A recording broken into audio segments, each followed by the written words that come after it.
do a video of a shoulder day again. This is my kind of high rep shoulder day where I'm focused on blood flow, activation, and making sure that I'm hitting my front delts, medial delts, rear delts, and just making sure there's good blood flow in them. So we're starting the day out with leaning dumbbell lateral raises. I make sure that I'm pushing my hand out away from the body, not using that trap, and making sure my neck stays extremely neutral so that there's no trap activation. I'm not kind of swinging the weight, so I control that all the way up. I superset that over here with reverse grip dumbbell front raises. So where the reverse grip comes in, you keep the hand neutral on the side, palm facing the body. As the weight comes up, you turn it up while palm faces the ceiling.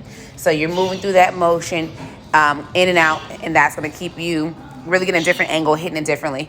I keep my hand on top of a bench so that I'm able to stabilize the side of the body that is not working, so that I'm sure kind of where my shoulder is on that side, what my spine is doing on that side, and just keeping that balanced. I'm going to go straight into reverse shoulder presses. So the key thing is here, you want to make sure that you're not feeling any pain anywhere on this movement. Depending on what your shoulder joint looks like and how comfortable you are with this movement and where your chest plate is, it will determine how low you need to go with the movement. The key is feeling it in that medial delt. So for me, I put my hand on the front of that movement, lean back, and press up.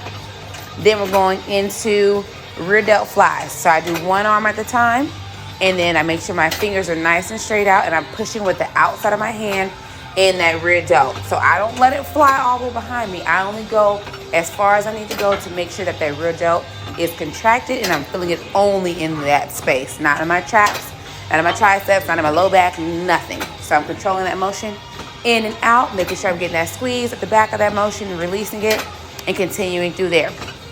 Once I get done with this, we will go into our finisher. Now in this rep range, it's ranging from 15 to 25 reps. I don't do any less than 4 sets. So you can superset them, you can do them by themselves, you kind of do whatever way you want to do, which gets you the most bang for your buck.